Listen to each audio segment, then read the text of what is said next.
যুক্তরাষ্ট্র ও ইরানের মধ্যে চলমান সংঘাতের অবসান ঘটতে যাচ্ছে বলে দাবি করেছেন মার্কিন প্রেসিডেন্ট ডোনাল্ড ট্রাম্প।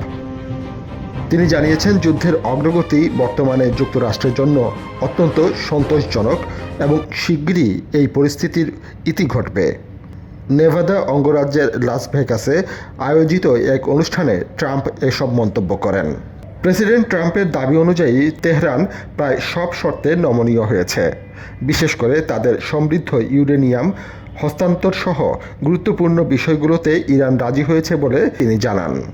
এদিকে এই শান্তি প্রক্রিয়ায় পাকিস্তান এক গুরুত্বপূর্ণ ভূমিকা পালন করতে পারে বলে ইঙ্গিত দিয়েছেন Trump.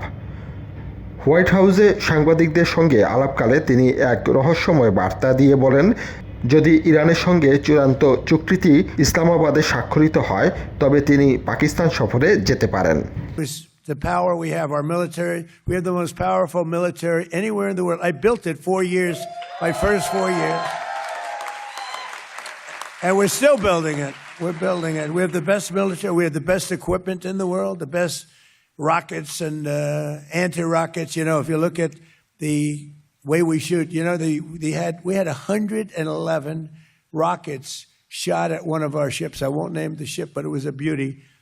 And out of the 111 rockets shot, বর্তমান যুদ্ধবিরতির মেয়াদ বাড়ানোর সুযোগ থাকলেও তার হয়তো প্রয়োজন পড়বে না, কারণ পরিস্থিতি দ্রুত সমাধানের দিকে যাচ্ছে। Right now in this country we have more people working than at any time in the history of our country. Think of that. And also, that's pretty good. And you know, while in Europe and a lot of other places, they're looking for oil, they're looking for gas, they want gasoline. বিশ্লেষকদের মতে ট্রাম্পের এই মন্তব্য মধ্যপ্রাচ্যের রাজনীতিতে এক নতুন মোড় নিতে পারে। বিশেষ করে ইসলামাবাদকে চুক্তির কেন্দ্রবিন্দু হিসেবে উল্লেখ করা এবং ইরানের নমনীয় হওয়ার দাবি আন্তর্জাতিক মহলে ব্যাপক কৌতূহল সৃষ্টি করেছে।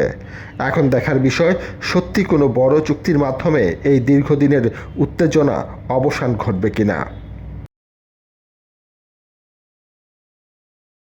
নেক্সট বাংলাদেশ 24।